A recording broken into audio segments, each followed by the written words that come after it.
Murder, gangs, drugs, poverty, racism, corruption.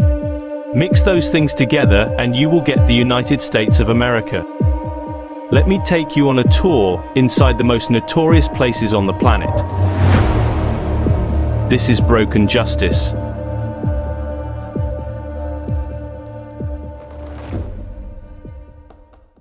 Google Lil Yummy. Lil Yummy was an 11-year-old murderer. Wow. And you look at his picture, you'll see the headshot of him, and he's like this. Chicago, Illinois.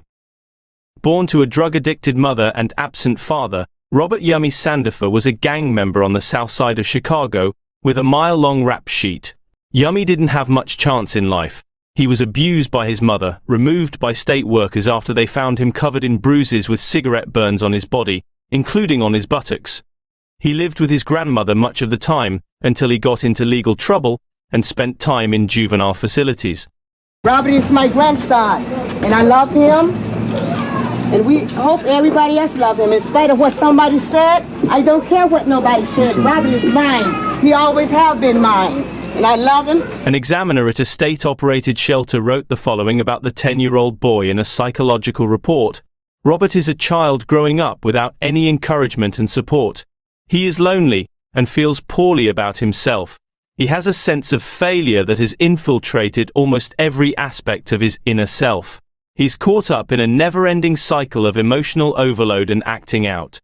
His anger is so great that his perception of the world is grossly distorted and inaccurate. Robert was what neighbors in the community called a terrorizer. He picked fights with other kids and stole from local convenience stores. He was also part of the 8-Ball faction of the Black Disciples. How long did you know him? Since I've been staying around here. How long was that? About a year. Yeah? Mm-hmm. What was he like? Bad. Bad? Like, when you say bad, what do you mean? Fighting, stealing, breaking in people's houses. I think you should have answered this question. Yeah? Shut up! Somebody used to open up that door. Did you ever see, like, the police come into his house? Every other day. Yummy joined the Black Disciples gang during a contentious war with the Gangster Disciples gang in the middle of a residential area, putting families, including children, front and center to the crosshairs. They was shooting every night when I spent the night over my grandma's house, because my grandma's house is across the street from here. They was shooting over there, and I thought somebody got killed over there. So we ran out outside, and then we couldn't go there because my grandma said don't go over there. Is there a lot of shooting around here? Yes. Yeah, especially on 108th, the 108th Street, 108th. How long has this shooting been going on? Years? Months? Well, Months. no, a few weeks. Months and weeks. Yeah, months and weeks. It just started back last week over the gangs. During the 1980s and 1990s, gangs used a complicated hierarchy of members to steer younger people like Yummy into handling gang business. Get a gun anytime I want. Oh, you got a gun now? Show it to us. Can you? Okay, now what is that? It's a 25 automatic. 25 automatic? Yeah. Would you ever use it? Yeah. You would use it? Yes, I would. In the last 10 years, the number of homicides committed by people under 21 has increased 50%. What's going on where people can feel they can go and stop on the street and shoot somebody and shoot them 20, 23 times? I mean, what's going on? He's talking about 14-year-old Isaac Jackson, gunned down this week in a fatal spray of drive-by bullets on a city block where parents won't allow their children near a window. Monday night, I couldn't go to sleep. They kept shooting all night. When I first moved over here, I didn't have to worry about this. Now I got to watch my back and everything.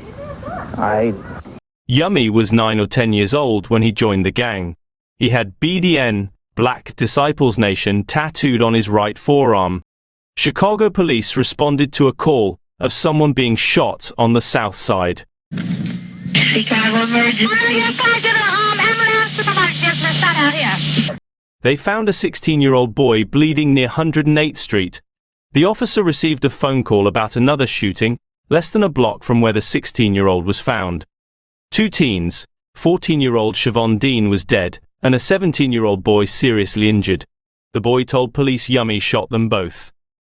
14-year-old Siobhan Dean, shot in the head by a stray bullet during a shooting spree in the city's Roseland neighborhood that injured 2 other teens.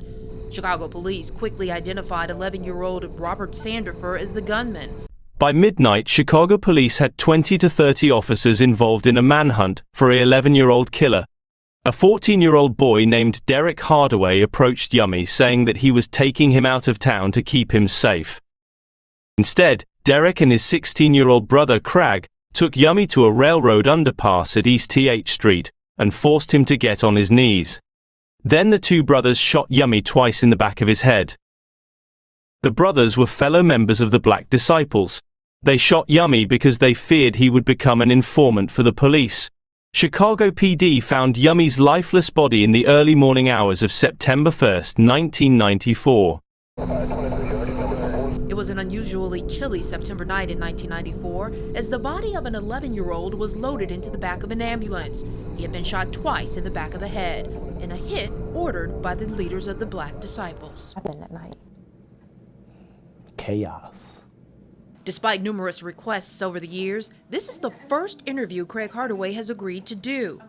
Craig was only 16 years old when his mugshot was plastered on TV, arrested for the murder of 11-year-old Robert Yummy Sandifer.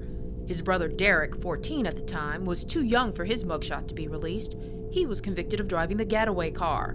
All 3, Craig, Derek, and Yummy, members of the same gang, chasing money, respect, and trying to make a name for themselves. For me, it was more like identity. It was more like, okay, I want to belong to something. I want to be a part of something. It's an addiction. It's a strong addiction, and it pulls you in quickly. Either you do this or you die. And that's how it always boils down. It's not like any wiggle room when you live in that lifestyle. So you're saying you had no other choice? Yes, that's what I'm saying. Derek refused to leave his brother's side. A lot of people don't know that he actually took me home, and I can just feel someone right. So when I asked him what's going on and he told me everything, I refused to let him go by himself.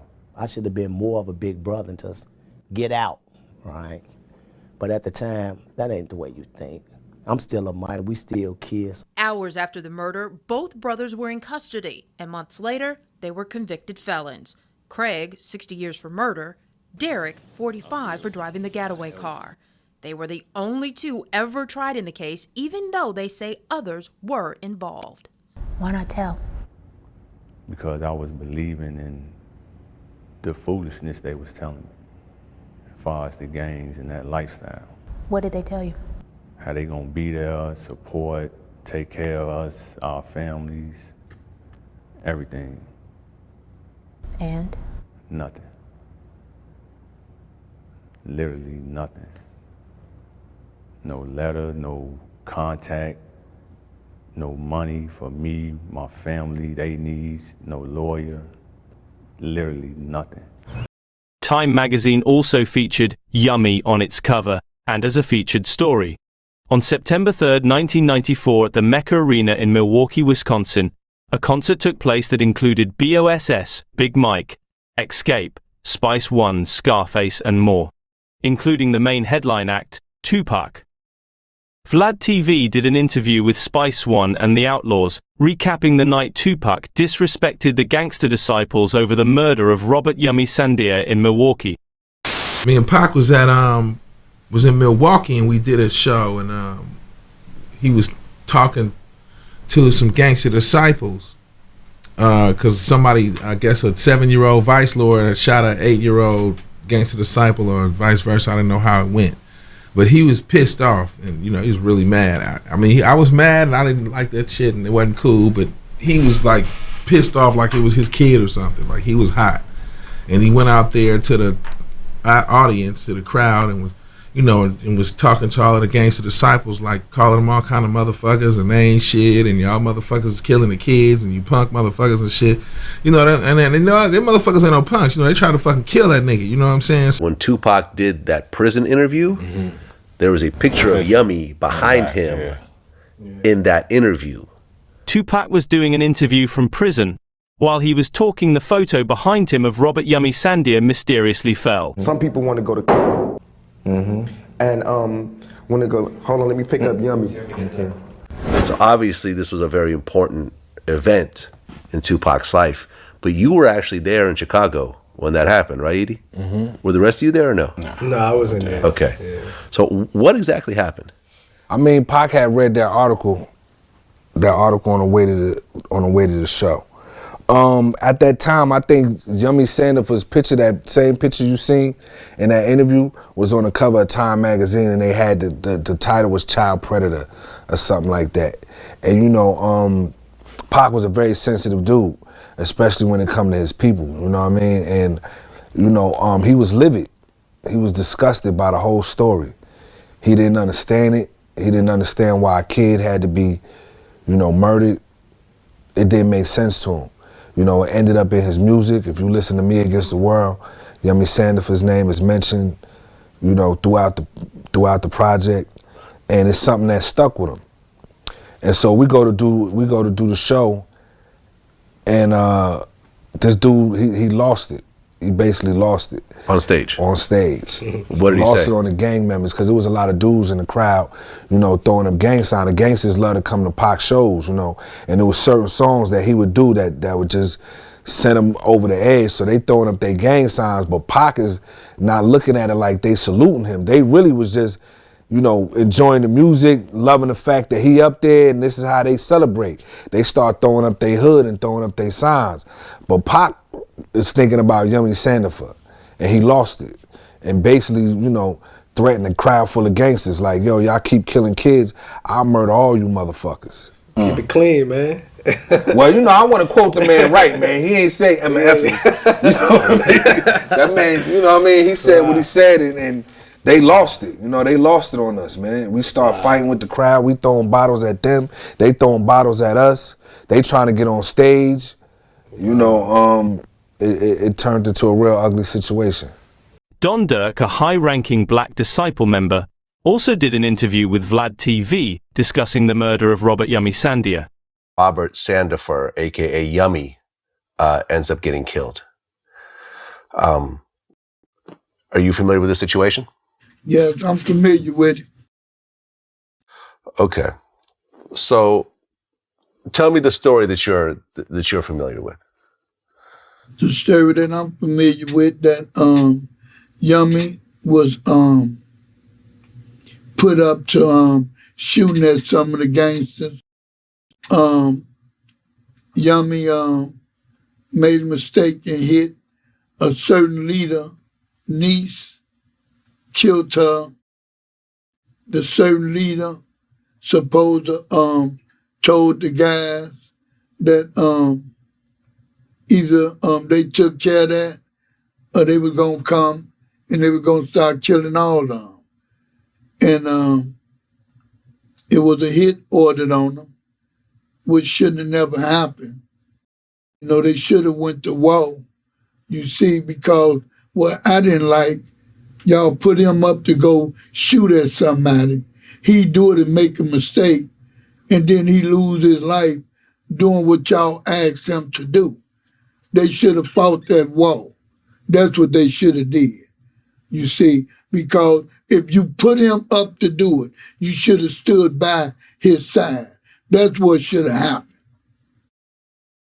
This heartbreaking tale sheds light on the devastating impact of youth involvement in gang violence and the failure of the system to protect vulnerable children from such a fate.